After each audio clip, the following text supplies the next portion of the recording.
Sir నమస్తే. నమస్తే అండి. ఈరోజు టాలీవుడ్ కింగ్ నాగార్జున గారి పుట్టినరోజు. ఒక సెల్యులాయిడ్ సైంటిస్ట్ అనొచ్చు, కింగ్ అనొచ్చు, యువ సామ్రాట్ అనొచ్చు, ట్రెండ్ సెటర్ అనొచ్చు. ఇలా నేనైనా చెప్పచ్చు ఆయన గురించి. ఈ 40 సంవత్సరాల ఆయన సుదీర్ఘ ప్రస్థానంలో ఎన్నో విభిన్నమైన పాత్రలు పోషించారు. ఇప్పుడు 'వద్దో' సినిమాకి చేరుతున్నారు. ఆయన కెరీర్‌ను ఒక్కసారి విశ్లేషిస్తే మీరేం చెప్తారు? అంటే ఆయన అక్కినేని వారసులుగా ఎవరైనా వస్తారా రారా అని ఒక సుదీర్ఘమైన చర్చ జరిగేది. ఎందుకంటే అప్పటికి ఎన్టీ రామారావు గారి పిల్లలు దాదాపుగా హరికృష్ణ, తర్వాత బాలకృష్ణ వీళ్ళందరూ సినిమాల్లో చేస్తున్నారు. అంటే వాళ్ళని బాలనటులుగానే తీసుకొచ్చాడు ఆయన. తీసుకొచ్చాడు తాతమ్మ కళతో బాలకృష్ణని, అంతకుముందు తల్లా పెళ్ళామ సినిమాలో హరికృష్ణని పరిచయం చేయటం, ఆ తర్వాత బిఏ సుబ్బారావు గారు వీళ్ళిద్దరిని కలిపి రామ్ రహీం అనే సినిమా తీయటం, అలా వాళ్ళు వచ్చేసారు వారసులు. అక్కినేని వారసులు వస్తారా రారా అనేటువంటి ఒక చర్చ జరుగుతున్న సందర్భంలో వాళ్ళు రారు అనే ప్రచారం జరిగేది. రెండోది వాళ్ళు చదువుకుంటున్నారు, చదువుల్లో చాలా ఉన్నత స్థితికి వెళ్ళారు, అమెరికా వెళ్ళారు. ఆ తర్వాత అతను పెళ్లి అంటే వెంకట్ అక్కినేని స్పష్టంగా చెప్పేశాడు ముందే, నేను సినిమాల్లోకి రావడం లేదు. నాగార్జునకు సంబంధించి ఒక హోప్ ఉండేది. ఆ తర్వాత ఆయన వివాహం చేసేసుకున్నారు, అమెరికాలో సెటిల్ అయిపోతున్నారు, రామానాయుడు గారి అమ్మాయి. ఇలా ఈ ప్రచారాల నేపథ్యంలో ఇంకా అక్కినేని వారసత్వం లేదు అనేటువంటి ఒక వాతావరణం వస్తున్న టైంలో, అంటే వారి స్టూడియో సినిమాల నిర్మాణం జరుపుతున్న టైంలో ప్రొడ్యూసర్లుగా వీళ్ళిద్దరి పేర్లు ఉండేవి. ఏది కళ్యాణితో మొదలైంది ఆ ప్రయాణం. మురళీమోహన్ హీరోగా నటించినటువంటి కళ్యాణి సినిమా మొదటి సినిమా వాళ్ళకి స్టూడియో పేరుతో తీసిన సినిమా. అక్కడ నుంచి వెంకట్ అక్కినేని, నాగార్జున అక్కినేని అని రెండు పేర్లు కనిపిస్తూ ఉండేవి నిర్మాతలుగా. అలా నాగార్జున పేరు జనాలకి పరిచయం తెర మీద. కానీ హీరోగా చూస్తామా చూడమా అనేటువంటి పరిస్థితుల్లో విక్రమ్ సినిమా అనౌన్స్మెంట్ రావటం, మధుసూదన్ రావు గారు ఆ సినిమాని డైరెక్ట్ చేయడం, బి మధుసూదన్ రావు గారు. అలా అది రీమేక్ సినిమా. అంటే మధుసూదన్ రావు గారి జీవితంలో ఆయన చేసిన సినిమాల్లో దాదాపు 98% రీమేక్లే. ఆయన స్ట్రైట్ సినిమాలు చేసింది చాలా తక్కువ. ఇది కూడా రీమేక్. ఇది హీరో అనేటువంటి సినిమాకి రీమేక్. సుభాష్ గారి డైరెక్షన్ లో వచ్చిన సినిమా అది. జాకీ ష్రాఫ్ హీరో. ఆ సినిమాకి సంబంధించి ఆ సినిమాని ఎంపిక చేసుకోవటంలోనే ఒక సాహసం ఉంది. ఎందుకంటే అది కోస్తా జిల్లాల్లో హిందీ సినిమాలు తెలంగాణలో కొంత పెర్ఫామ్ చేశాయి. హైదరాబాద్ సెంటర్ లో, తెలంగాణ అంటే రూరల్ ఏరియాలో కాదు, అర్బన్ ఏరియాలో కొంచెం హిందీ సినిమాలకి కొంత పైచేయి ఉన్నటువంటి పరిస్థితి ఉండేది ఆ రోజుల్లో. అలా హైదరాబాద్ లో మాత్రమే కాకుండా కోస్తా జిల్లాల్లో, ఇప్పుడు విజయవాడ సెంటర్ లో హిందీ సినిమాలు బీభత్సంగా ఆడటం అనేది చాలా తక్కువ, అరుదు. అలా అరుదైన రికార్డు ఒకటి ఉంది హీరో సినిమా పేరుతో. శాంతి థియేటర్ లో అది సద్దినోత్సవం జరుపుకుంది, విజయవాడ శాంతిలో. ఇది హీరో సినిమా, హిందీ సినిమా. ఆ సినిమాని రీమేక్ చేయాలనుకోవటం సాహసమే. అంతకు ముందు డాన్ సినిమా రీమేక్ చేయటానికి ఎలాగైతే పీతాంబరం గారు సాహసం చేశాడు ఎన్టీఆర్ తో, దాదాపు అలాంటి సాహసం. అది కూడా సద్దినోత్సవాలు జరుపుకున్న సినిమా డాన్. ఆ సినిమాని రీమేక్ చేసినప్పుడు పీతాంబరం గారి గురించి అలాగే మాట్లాడారు. కాకపోతే రామారావు మీద నడిచిపోతుందిలే అనుకున్నారు. ఇక్కడ కొత్త హీరోని ఇంట్రడ్యూస్ చేస్తూ ఒక రీమేక్ కథని, అది కూడా తెలుగు ప్రాంతాలలో, తెలుగు రూరల్ ఏరియాల్లో కూడా ఆడేసిన సినిమాని సెలెక్ట్ చేసుకోవటం అనేది డెఫినెట్ గా సాహసం. అలాంటి ఒక సాహసంతో ఎంట్రీ ఇచ్చాడు అతను. ఎంట్రీ ఇచ్చి వాళ్ళకు ఒక కాన్ఫిడెన్స్ ఉంది ఆ సినిమా మీద. ఆ కాన్ఫిడెన్స్ ప్రూవ్ అయింది, సినిమా హిట్ అయింది. ఆ సినిమా హిట్ అయింది. అయితే డైలాగులు, కొంచెం డిక్షను, దీనికి సంబంధించిన కొన్ని సమస్యలు ఆడియన్స్ మాట్లాడుకోవడం జరిగింది ఆ సందర్భంగా. దాని తర్వాత కెప్టెన్ నాగార్జున అని వివి రాజేంద్ర ప్రసాద్ గారి సినిమా, ఆ తర్వాత క్రాంతి కుమార్ గారి అరణ్యకాండ, ఇలా మొదలైంది ప్రయాణం. నాలుగో సినిమా దాసరి గారి నాయకత్వంలో మజ్ను సినిమా వచ్చింది. అది నిలబడింది. మళ్ళీ విక్రమ్ కి మజ్నుకి మధ్యలో నిలబడ్డ సినిమాలు ఏవీ లేవు. ప్రతి సినిమా కూడా పెద్దగా అంటే ఎక్స్పెక్టేషన్స్ మధ్య రిలీజ్ అవటం, అది ఆడియన్స్ ని మెప్పించలేకపోవడం జరిగింది. అంటే కెప్టెన్ నాగార్జున సినిమా చాలా స్పష్టంగా ఫార్ములా సినిమా అది. అంటే ఎన్ని ఫైట్లు ఉండాలి, ఎన్ని డ్యూయేట్లు ఉండాలి అని ఒక కొలతల పద్ధతిలో తీసిన సినిమా.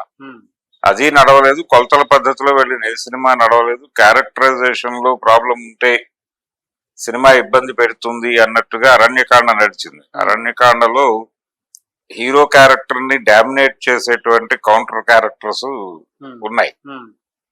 దాంతో అభిమానులు కొంత డీవియేట్ అయ్యారు. అలా ఆ సినిమా ఆశించిన ఫలితాన్ని ఇవ్వలేదు.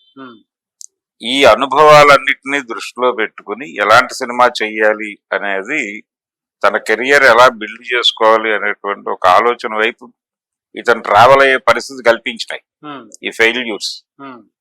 ఈ క్రమంలోనే మజ్ను సినిమా ఆడేసింది, కానీ ఇది కాదు మన మార్గం అనేది అతని బుర్రలో ఉంది.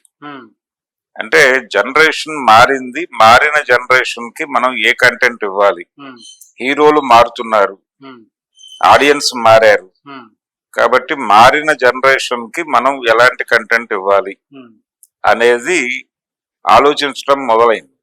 ఆ ఆలోచిస్తున్న క్రమంలో వచ్చిన, అంటే కొంచెం డిఫరెంట్ గా వెళ్ళాలి అనేటువంటి ఒక అభిప్రాయంతోనే రామ్ గోపాల్ వర్మకి ఓకే చెప్పడం, అలాగే నర్సారెడ్డి గారు మణిరత్నంతో సినిమా చేస్తారు అన్నప్పుడు దానికి ఓకే చెప్పడం, గీతాంజలి. ఈ రెండు అంటే 90 సంవత్సరం, అంటే 89, 90 ఆ టైంలో వచ్చిన సినిమాలే. షూట్ మొదలైంది 89. అయితే అప్పుడు మొదలైనటువంటి ఆ నిర్ణయాలు, గీతాంజలి డెసిషన్, గీతాంజలి రిలీజ్ అయినప్పుడు మార్నింగ్ షోకి పెద్ద బీభత్సమైన టాక్ ఏం లేదు, దానికి స్లోగా మొదలైంది. ఒక 2 days తర్వాత పికప్ అయింది సినిమా. మొదటి రోజు మార్నింగ్ షోకి ఒక రకమైనటువంటి డివైడెడ్ టాక్ లాంటిదే వచ్చింది, కానీ ఈవినింగ్ కి మారింది. ఆ మార్పు మర్నాడు సాయంత్రానికి స్థిరపడి సినిమా హిట్ దిశగా వెళ్ళింది. నాగార్జున కొత్తగా ఉన్నాడు, ఈ తరహా క్యారెక్టర్లు చేస్తే బాగుంటుంది అని ఒక ప్రజలు కూడా ఒక అభిప్రాయం కలిగింది. అది దాని తర్వాత ఇమ్మీడియట్ గా శివ టర్న్, అది అసలు టోటల్ గా ఇంకొక నాగార్జున్ని ప్రజెంట్ చేసింది.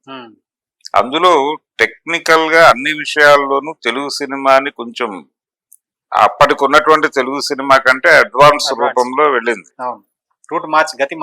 గతి మార్చింది. అంటే దానిలో కూడా కమర్షియల్ సీన్స్ ఉన్నాయి, అంటే జనాలకి లాజిక్ లేకుండా వెళ్ళటం అనేది.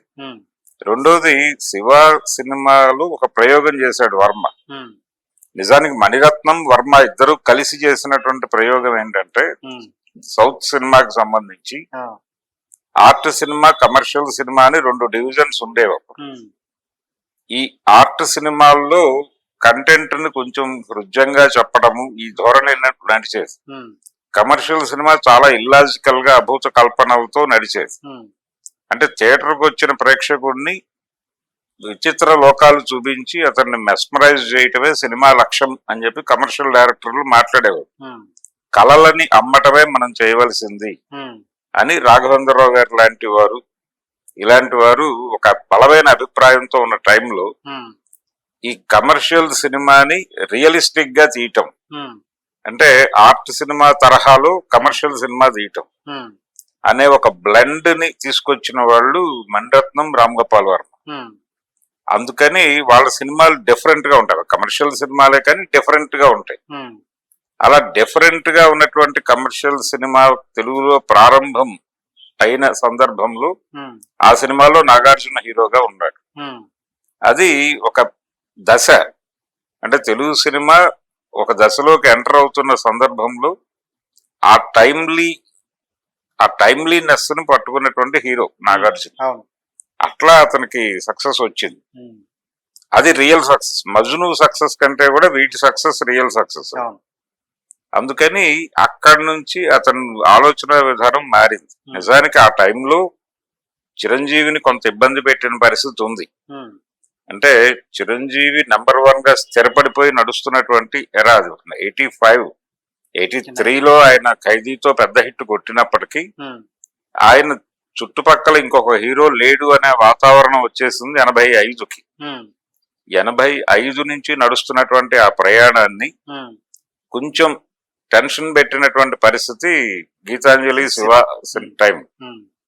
89-90 ఉమ్, ఆ టైం. ఉమ్, ఆ టైంలో ఉమ్, కొంచెం అభిమానుల మధ్య యుద్ధాలు కూడా జరిగినాయి. ఉమ్, చిరంజీవి ఫ్యాన్స్ కి నాగార్జున ఫ్యాన్స్ కి మధ్య ఉమ్, గొడవలు. అంటే హిస్టరీ రిపీట్స్ అనే మాట దొర్లింది అప్పుడు. ఉమ్, అది హిస్టరీ రిపీట్స్ అనే మాట దొరలటానికి కారణం ఏంటంటే చిరంజీవి ఎదుగుతున్న దశలో, అంటే చట్టానికి కళ్ళు లేవు ఉమ్, ఇలాంటి సినిమాలు పడి, యాక్షన్ సినిమా అంటే చిరంజీవి సినిమా అనే పరిస్థితి వస్తున్నటువంటి దశ, యమకింకరుడు కంటే ముందే ఉమ్, పర్టికులర్ గా చట్టానికి కళ్ళు లేవు అనే సినిమా కృష్ణ అభిమానుల్ని కొంచెం టెన్షన్ కి గురి చేసింది. ఉమ్, ఆ టైంలో కృష్ణ అభిమానులు చిరంజీవి అభిమానులకి మధ్య కొన్ని సెంటర్లో చిన్న చిన్న ఘర్షణలు జరిగాయి. ఉమ్, విజయవాడ లాంటి చోట్ల కొంచెం పెద్ద ఎత్తునే జరిగినాయి. ఉమ్, అంటే ఒక హత్య జరిగే స్థాయి గొడవలు జరిగినాయి. బా అది అయిపోయింది. ఉమ్, అది మళ్ళీ ఆ ఘర్షణ ఈ శివ గీతాంజలి టైంలో నాగార్జున అభిమానులకి ఉమ్, చిరంజీవి అభిమానులకి నడిచింది. ఇప్పుడు వాళ్ళిద్దరూ అన్నదమ్ములు అని చెప్పుకుంటున్నారు. ఉమ్, నాగార్జున చిరంజీవి, మా పెద్దన్నయ్య చిరంజీవి అని మాట్లాడతాడు ఆయన వేదిక ఎక్కితే. ఈ గొడవ ఓకే, కానీ ఉమ్, ఆ టైంలో ఒక ఘర్షణాత్మక వైఖరి ఉండేది. అంటే రుద్రనేత్ర లాంటి సినిమాలు ఉమ్, డిజాస్టర్లుగా మారాయి ఆ టైంలో. అవును, ఇది ఆ టైంలో టెన్షన్ కి గురి చేసినటువంటి సందర్భం. దాదాపు నెంబర్ 1 పొజిషన్ లోకి ఉమ్, ఇతను రూట్ వేసుకుని వెళ్ళిపోతున్నాడు అనే వాతావరణం. ఉమ్, అయితే ఆ తర్వాత మళ్ళీ చైతన్య లాంటి సినిమాలు ఉమ్, ఇబ్బంది పెట్టినాయి. అవును, అంటే అది కూడా ప్రయోగశీలతతో చేసిందే. ప్రతాప్ పోతన్ డైరెక్షన్ లో సినిమా చేయటం. అవును, అంతకు ముందు కమల్ హాసన్ ప్రభువులతో ఆయన ఒక హిట్ సినిమా తీసున్నాడు తమిళ్లో. ఉమ్, ఆ సినిమా చూసినటువంటి ఆనందంలో ఈ సినిమాకి సైన్ చేశాడు ఆయన. ఉమ్, ఆ సినిమాకి సంగీతం శ్రీనివాసరావు గారు డైలాగులు రాశాడు, ఉమ్, ఏది చైతన్య అనే సినిమాకి. ఉమ్, అలా ఒక వెరైటీ రూట్ లో వెళ్ళాలి ఉమ్, అనే ప్రయత్నంలో భాగంగానే గీతాకృష్ణ సినిమా సంకీర్తనం చేయటం, అవును, ఇవన్నీ ఆ మూడ్ లో నడిచినటువంటి ప్రయోగాలు. అవి కలిసి రాలా. ఉమ్, కానీ నాగార్జున ఏదో డిఫరెంట్ గా చేసే ప్రయత్నం చేస్తున్నాడు ఉమ్, అనే వాతావరణం అయితే వచ్చింది. Hmm. ఎప్పుడైతే ఇతనికి ఈ 2 సినిమాల తర్వాత ఫెయిల్యూర్స్ మొదలైనాయో ఉమ్, మళ్ళీ చిరంజీవి ప్రభ మొదలైంది అదే టైంలో. అవును, మొదలైనప్పుడు ఇతను మళ్ళీ కొంచెం రూట్ మార్చి ఉమ్, ఫార్ములా సినిమాలు చేద్దామని చెప్పి మళ్ళీ కోదండరామిరెడ్డి వైపు టర్న్ తీసుకున్నాడు. అవును. ప్రెసిడెంట్ గారి పిల్లల కానీ మళ్ళీ మొదలు అక్కడి నుంచి. అంటే నిజానికి వీళ్ళని కలిపినవాడు దొరస్వామిరాజు. ఉమ్, ఏది విక్కీ దాదా లాంటి సినిమాలు ఏవో చేశారు ముందు. ఉమ్, ఉమ్, దానికంటే ముందు ఒక రీమేక్ సినిమా ఒకటి చేశారు. ఉమ్, అలా మొదలైన ప్రయాణం దొరస్వామిరాజుతో మొదలైంది. ఉమ్, మొదలైన తర్వాత అల్లరల్లుడు ఇలాంటి అవును, పెద్ద హిట్లు కొట్టారు. అవును. ఈ పెద్ద హిట్లు పడుతున్నటువంటి టైం ప్రెసిడెంట్ గారి పెళ్ళం, రక్షణ, వారసుడు, వలరల్లుడు ఇలా వరుస.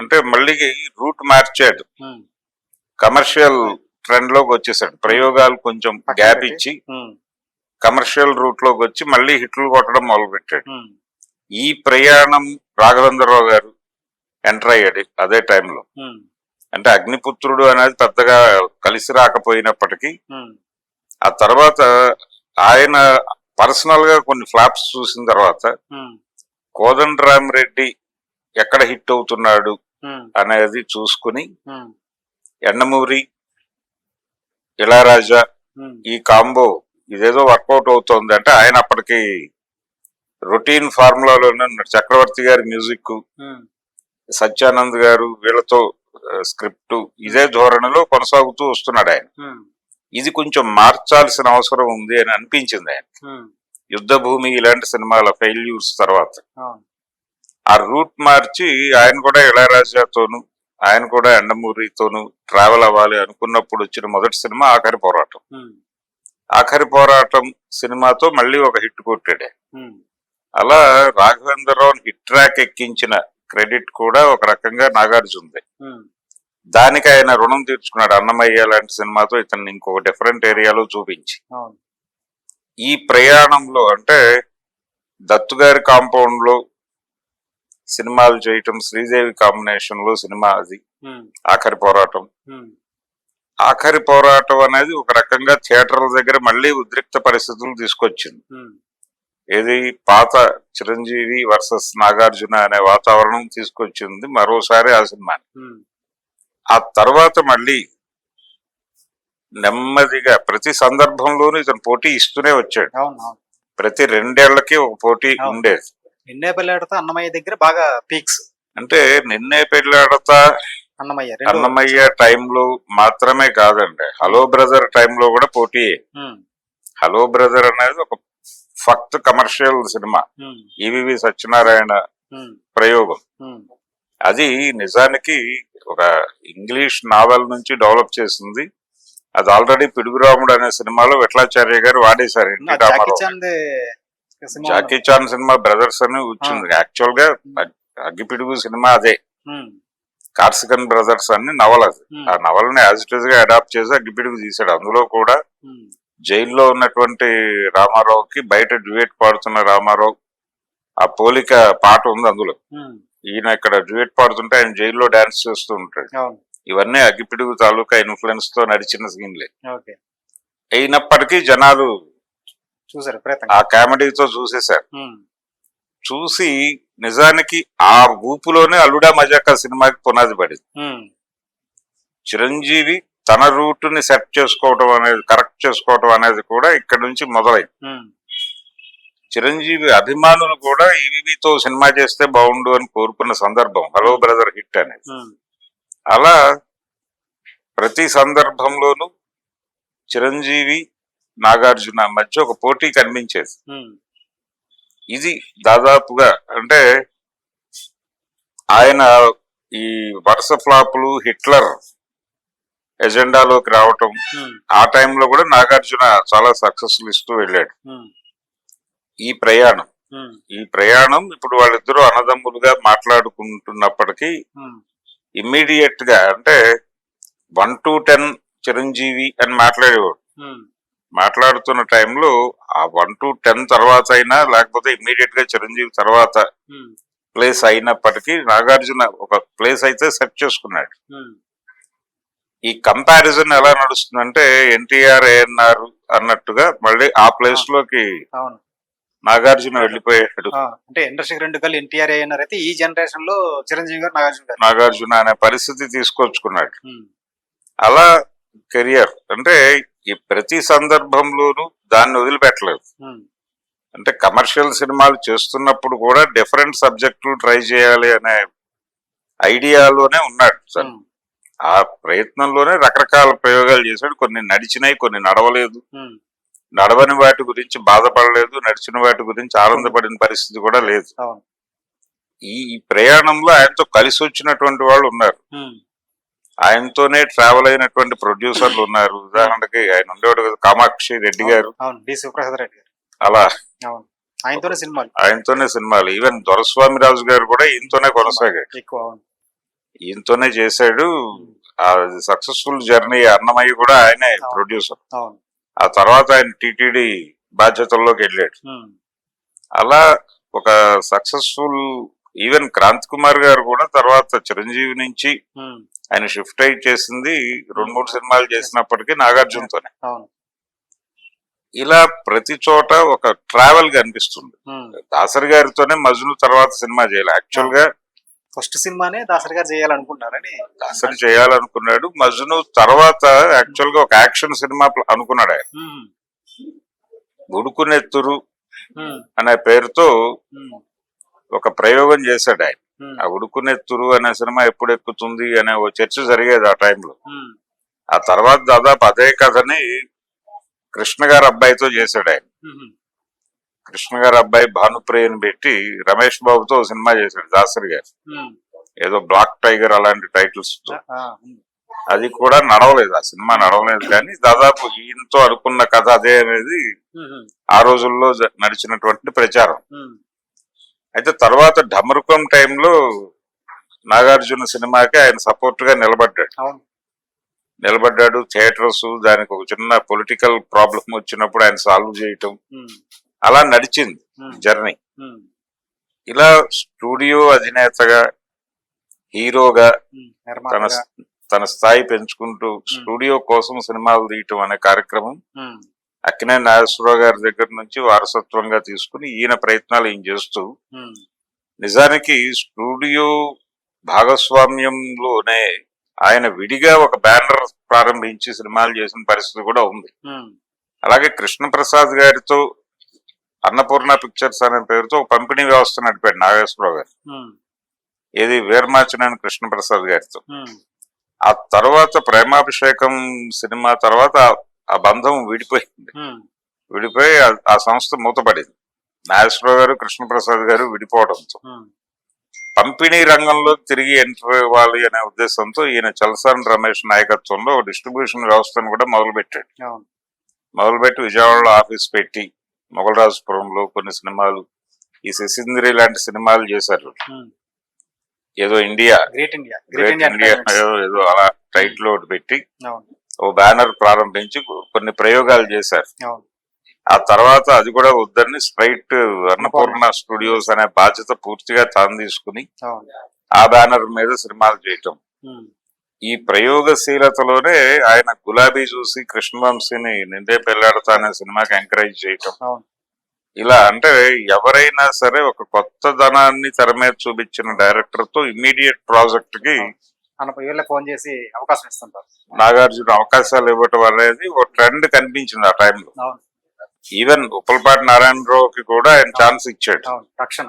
రక్షణ అవును. అంటే రక్షణ కంటే ముందు ముందు జైత్రయాత్ర. జైత్రయాత్ర, అది కూడా ప్రయోగమే. అది కూడా ఆర్ట్ ఫార్ములాలో వెళ్ళి అవును, కమర్షియల్ సినిమాని ఆర్ట్ సినిమాని మిక్స్ చేసి చేసిన సినిమాని. అవును, స్టువర్ట్పురం బ్యాక్ డ్రాప్ లో నడిచిన సినిమా. అవును, ఆ టైంలో వచ్చిన స్టువర్ట్పురం నేపథ్యంలో వచ్చిన 3 సినిమాల్లో ఉమ్, బాగా ఇబ్బంది పెట్టిన సినిమా స్టువర్ట్పురం పోలీస్ స్టేషన్ అయితే, ఉమ్, పెద్ద సక్సెస్ కొట్టిన సినిమా స్టువర్ట్పురం దొంగలు. ఉమ్, ఈ రెండిటికి మధ్యస్థంగా వెళ్ళిన సినిమా జైత్రయాత్ర. అవును, అలా అక్కడ చిరంజీవి కంటే పై స్టెప్ లోనే ఉన్నాడు నాగార్జున ఆ కథ విషయంలో. ఉమ్, అలా ఈ పోటీ నడిచింది ప్రతి ఏరియాలో. ఉమ్, అలాగే ఈయన అన్నమయ్య ఈ క్యారెక్టర్ లో టర్న్ అయిన తర్వాతే ఉమ్, ఆయన మంజునాథ సినిమా చేశాడు అవును, చిరంజీవి. అవును, ఇలా ఒక అల్లిక కనిపిస్తుంది వీళ్ళిద్దరి కెరియర్ల ఉమ్, నిర్మాణంలో. ఉమ్. ఈ అల్లికలో ఆయన పొలిటికల్ టర్న్ తీసుకోవటం, ఈయన అలాగే పిల్లల్ని ఓటీటీ ఇది బిగ్ బాస్ ఇందులో ఈయన మీలో ఎవరు కోటీశ్వరుడు అన్న తర్వాత ఆయన కూడా. అక్కడ రూట్ అదే. అవును, అంటే ఒక స్టేజ్ కి వచ్చేసిన తర్వాత ఉమ్, సినిమా అనేది షేప్ మారుతోంది ఉమ్, అనే వాతావరణం వచ్చిన తర్వాత, అలాగే ఎంటర్టైన్మెంట్ అనేది వివిధ విభాగాలుగా విడిపోతోంది ఉమ్, అనుకున్నప్పుడు, ఈ రియాలిటీ షోస్ తాలూకా ప్రాముఖ్యత పెరుగుతోంది అనుకున్నప్పుడు ఆ ఏరియాలోకి, ఉమ్, అంటే అమితాబ్ గురువు కావచ్చు ఈయన. అయితే ఇదే ప్రయాణంలో చాలా స్పష్టంగా సినిమా షేప్ మారుతుంది. ఇది మనం ఏ లాంగ్వేజ్ లో అయినా కానీ మనం తెలిసి ఉండటం అనేది, మార్కెట్ క్రియేట్ చేసుకోవటం ఉమ్, అనేది తప్పు కాదు ఉమ్, అనే అభిప్రాయంతో ఓపెన్ అవటం మొదలు పెట్టిన వాడు కూడా నాగార్జున తెలుగు ఇండస్ట్రీ నుంచి. ఉమ్, ఆ ప్రయాణంలో భాగంగానే ఆయన ఖుజాగవాజ్ సినిమా చేశాడు. కానీ అమితాబ్ తో ఉమ్, నిజానికి భాగ్యరాజా గారి కథతో అనిల్ కపూర్ హీరోగా చేసినటువంటి హిందీ సినిమాలో కూడా ఈయన ఒక క్యారెక్టర్ అవును, అవును, మిస్టర్ చేశాడు. బ్యాచ్. అవును, చేశాడు. అది హీరోనా కాదా ఇలాంటి సస్బిషన్లోకి వెళ్ళలేదు. ఉమ్, పాజిటివ్ ఆర్ నెగిటివ్ క్యారెక్టర్స్ చేశాడు. అలాగే శివాతో ఒక ఎంట్రీ దొరికింది ఆయనకు అక్కడ. అవును, శివ రీమేక్. నిజానికి శివ రీమేక్ అనేది చాలా మందిని ఇన్స్పైర్ చేసింది. ఉమ్, నందమూరి కాంపౌండ్ కూడా ఉమ్మడి కుటుంబం సినిమాని హిందీలో చేయాలి అనే ఆలోచనకి పురికొల్పింది శివ హిందీ రీమేక్. ఉమ్, ఇలా చాలా మందికి చాలా రకాల ఆలోచనలని నాగార్జున గారు కల్పించాడు అవును, తన ప్రయాణంలో. ఉమ్, శివ తర్వాత మళ్ళీ అంతం సినిమా కూడా హిందీలో వచ్చింది. అది అవును, ఇలా హిందీ సినిమాలు ఆయన మార్కెట్ పెంచుకోవటం, ఈ ప్రాసెస్ లోనే చిరంజీవి గారు మళ్ళీ ప్రతిబంధ సినిమాతో ఆయన కూడా అక్కడ ఎంట్రీ ఇచ్చాడు. అవును, ప్రతి ఒక్కరు తక్దీర్ వాలా అనే పేరుతో వెంకటేష్ అవును, ఎంట్రీ ఇచ్చాడు. అవును, ఎమ్మెల్యేలా. ఈ మార్కెట్ ఎక్స్పాన్షన్ ప్రోగ్రామ్ లో భాగంగానే వెళ్ళారు. ఏ క్యారెక్టర్లు అయినా చేయడానికి సిద్ధపడే వెళ్ళారు అందరూ. ఉమ్, కాకపోతే చిరంజీవి గారి ప్రయాణం ఆయన హీరోగానే చేయాలనుకోవడం 3 సినిమాలకి 4 సినిమాలకు పరిమితం అయింది. ఉమ్, నాగార్జున అలా అనుకోలేదు. నాగార్జున అక్కడ మార్కెట్ కి అలవాటు పడటం అనేది కావాలి అనే ఉద్దేశంతోనే వెళ్ళాడు. ఉమ్, అదే కాన్ఫిడెన్స్, అదే అభిప్రాయాలు ఇప్పటికీ ఉన్నాయి. ఉమ్, ఇప్పటికీ ఉండటం వల్లనే తను రీసెంట్ గా తీసుకున్నటువంటి నిర్ణయం అభిమానుల్ని కొంచెం కలవరపరిచినప్పటికీ ఉమ్, అది ప్రాపర్ డెసిషనే అని నేను అనుకుంటున్నాను. ఉమ్, ఎందుకంటే ఉమ్, టైమ్లీ చేంజ్ అనేది తీసుకోవటం అనేది ఉమ్, ఏ నటుడికైనా అవసరమే. ఉమ్, నాగేశ్వరరావు గారు కూడా ఆ టర్న్ తీసుకున్నాడు ఒక దశలో. ఓకే. ఆ టర్న్ తీసుకున్నప్పటికీ ఆయనకు ఉండేటువంటి అభిప్రాయాల నుంచి డీవియేట్ అయ్యేవాడు కాదు ఉమ్, నాగేశ్వరరావు గారు. ఈ సీతారామయ్య గారి మనవరాల టైంలో ఆయనతో విగ్గు తీయించడానికి క్రాంతి కుమార్ చాలా యుద్ధం చేయాల్సి వచ్చింది. ఆ, రకరకాల అభిప్రాయాలు, చివరికి వేటూరు సుందరామూర్తి గారితో ఆ క్యారెక్టర్ చేయిద్దామనే పరిస్థితి దాకా వెళ్ళాడు ఆయన. ఉమ్, ఫైనల్ గా నాగేశ్వరరావు గారు విగ్గు తీసి చేయటానికి ముందుకు వచ్చాడు. ఉమ్, అలా ఆయన కూడా ఒక చేంజ్ ఓవర్ కోసం టర్న్ తీసుకున్నాడు. నిజానికి 76 నుంచి ఆ టర్న్ మొదలైంది ఉమ్, నాగేశ్వరరావు గారి కెరియర్ లో. అవును. నాగార్జున కూడా అలా టైమ్లీ డెసిషన్ తీసుకున్నాడు. ఆ ఉమ్, టైమ్లీ డెసిషన్ లో భాగంగా సినిమా అనేది 3 విభాగాలుగా చీలిపోతోంది. ఉమ్, లోకల్ మార్కెట్, గ్లోబల్ మార్కెట్, మధ్యస్థంగా పాన్ ఇండియా సినిమా. ఉమ్, సో ఈ మార్కెట్ అనేది ఇలా సినిమా ఈ షేప్ లోకి వచ్చిన తర్వాత ఇప్పుడు ఆర్ట్ సినిమా, కమర్షియల్ సినిమా, ఇలాంటి divisions, black and white cinema, colour cinema, ఈ డివిజన్స్ ఇవన్నీ వెళ్ళిపోయి ఉమ్, అంతిమంగా 3గా చీలిన సందర్భంలో ఉమ్, లోకల్ సినిమా హీరోగా ఈయనకి లోకల్ మార్కెట్ ఉంది. ఉమ్, హీరోగా ఈయనకి pan India market, global market దానికోసం ప్రోగ్రామ్ చేయటం ఇప్పుడు కష్టం. ఉమ్, అందుకని తన్ని తాను ఆ ఏరియాలో ప్రమోట్ చేయటానికి ఈ పాన్ ఇండియా లెవెల్లోను, గ్లోబల్ లెవెల్లోను వస్తున్నటువంటి సినిమాల్లో తను ఒక రోల్ చేయటం ద్వారా ఉమ్, అక్కడ తనకంటూ ఒక మార్కెట్ క్రియేట్ చేసుకోవాలని అనుకోవటం అనేది టైమ్లీ డెసిషన్. ఉమ్, ఈ టైమ్లీ డెసిషన్ లో భాగంగానే ఆయన తన్ని తాను పరిచయం చేసుకోవడానికి ఒక విజిటింగ్ కార్డ్ లాంటి సినిమాలు కొన్ని చేశాడు. ఆ విజిటింగ్ కార్డ్ లాంటి సినిమానే కూలీ. ఉమ్, ఆ విజిటింగ్ కార్డ్ లాంటి సినిమానే స్పెషల్ రోల్స్ లో నాగార్జున అనేది, ఒక ప్రత్యేక పాత్రలో నాగార్జున ఉమ్, అనేది జనాలకి రిజిస్టర్ కావడం కోసం చేసిన సినిమానే కుబేరా. ఉమ్, ఈ ప్రయత్నం సక్సెస్ఫుల్ అవుతుంది అంటే ఆ సినిమాలు ఆడాయా లేదా, అవి పెద్దగా పెర్ఫార్మ్ చేశాయా లేదా ఉమ్, అనేది పక్కన పెడితే నాగార్జున మీద చర్చ జరిగింది. అవును. ఈ చర్చ కోరుకున్నాడు ఆయన. సినిమాల హిట్లు, ఈ డిస్కషన్ అనే పునాది మీద ఆయన ఇప్పుడు డిఫరెంట్ క్యారెక్టర్లు చేస్తాడు. అవును. గ్లోబల్ మార్కెట్ తమిళనాడులో యూత్ కి పిచ్చగా నచ్చేసింది. మళ్ళీ వాళ్ళు రక్షకుడు పాటలు ఇప్పుడు ట్రెండ్ అవుతున్నాయి. అవును. ఇందులో సైమన్ నుంచి ఆ రక్షకుడు సాంగ్ ని ఎంజాయ్ చేస్తున్నారు లేడీస్, యూత్ అంతా కూడా. అవును. అంటే ఉమ్, అది కూడా కుంజుమోహన్ తో చేసిన సినిమా అది. అవును. ఆ టైంలో అది ఒక సంచలనం అది. అదొక సంచలనం, భారీ అదొక budget. ఆ నిర్ణయం తీసుకోవడం, వాళ్ళు నాగార్జున అప్రోచ్. అంటే ఎవరైనా సరే ఒక డిఫరెంట్ సబ్జెక్ట్ అనుకున్నప్పుడు ఉమ్, అప్రోచబుల్ హీరోగా నాగార్జున కనిపించాడు మొదటి నుంచి. అవును, అవును. కెరియర్ ప్రారంభం నుంచి ఆ హోప్ ఇస్తూ వెళ్ళాడు, ప్రతి ఒక్కళ్ళకి ఆ మార్జిన్ ఇచ్చాడు. అలాగే తన అప్రోచ్ అయినటువంటి డైరెక్టర్ వ్యూ ఏమిటి అనేది అర్థం చేసుకుని ఉమ్, దానికి సహకరించాడు. కొన్ని సందర్భాల్లో అవతల వాళ్ళు కాదన్నా వెళ్ళాడు. ఉమ్, ఈ శివ సినిమాకి సంబంధించి వద్దు అన్నప్పటికీ తను కొంత లీడ్ తీసుకుని ముందుకెళ్ళాడు. అవును. ఇలాంటి పరిస్థితి ఇప్పుడు ఆ సినిమా మళ్ళీ రిలీజ్ చేస్తున్నారు కదా, దాన్ని అవును. ట్రాక్స్ ఇవన్నీ క్లీన్ చేసి ఉమ్, ఇప్పటి ట్రెండ్ కి సెట్ అయ్యే పద్ధతిలో మేము మళ్ళీ చరిత్ర సృష్టించబోతున్నాం అని చెప్పి రిలీజ్ పెట్టుకుంటున్నారు. ఈ ప్రయాణం కూడా ఈ బర్త్డే సందర్భంగా శివ కి సంబంధించిన ఎదురు చూపులు మొదలైన, అది రిలీజ్ ఇంకా టైం ఉంది కానీ రకరకాల ప్రయోగాలు అంటే ఎక్కడా కూడా ఆయన నిలబడలేదు. ఇదే ఫార్ములా అని లేకపోతే ఇలాగే ఉండాలి సినిమా అని ఎప్పుడు ఒక ఏరియాలో నిలబడి లేడు. టైమ్లీ ఏం చెయ్యాలో అది చేస్తూనే వెళ్ళాడు. కాబట్టి ఇప్పుడు ప్రతి సందర్భంలోనూ ఆడియన్స్ ఆయనతోనే ఉన్నారు. ఆయన ప్రతి డెసిషన్, ప్రతి మలుపులోనూ ఆయన తీసుకున్న నిర్ణయాలని ప్రేక్షకులు ఆమోదిస్తూనే వచ్చారు. ఇప్పుడు కూడా ఆమోదించారు. ఆ సినిమాలు ఆమోదం పొందాయా అన్నది కాదు, ఆయన క్యారెక్టర్కి, ఆయన క్యారెక్టర్స్ కి, ఆయన చేసినటువంటి పాత్రలకు ఒక ఆమోదం దొరికింది. ఆమోదం దొరికింది కాబట్టి ఇప్పుడు ఆయన గ్లోబల్ స్టార్ గా నాగార్జున ఈ కమింగ్ డేసెస్ లో ఆయన కనిపించే అవకాశం అయితే ఉంది. ఓకే. అలా తన్ని తాను ప్రతిసారి మలుచుకుంటూ చాలా మందికి ఆదర్శంగా నిలబడుతూ తనకంటే బిగ్ స్టార్స్ కూడా ఆదర్శంగా నిలబడినటువంటి ఒక సక్సెస్ఫుల్ కెరియర్ నాగార్జునది. అలాగే ఎంటర్ప్రైన్యూర్ గా కూడా ఆయనకు చాలా పేరు ఉంది. ఆయన రకరకాల ఏరియాల్లో ఎక్స్పోజ్ అయి ఉన్నాడు, అన్ని విధాల విజయం సాధించాడు. అలాగే మాటలు చాలా పొదుపుగా మాట్లాడటం, మాట్లాడేది పద్ధతిగా మాట్లాడటం అనేది వ్యక్తిత్వ పరంగా కూడా అతనికి ఒక స్పెషల్ ఇమేజ్ తీసుకొచ్చింది. అది చాలా సందర్భాల్లో కనిపిస్తుంది. ఈ మధ్య కాలంలో హైడ్రా వాళ్ళ ప్రాపర్టీస్ మీద దాడులు చేసిన సందర్భంలో, అలాగే అన్నపూర్ణ స్టూడియోస్ కు సంబంధించి వచ్చినటువంటి వివాదాలను పరిష్కరించుకోవడంలోను ఆయన చూపించిన చొరవ, అలాగే ప్రభుత్వ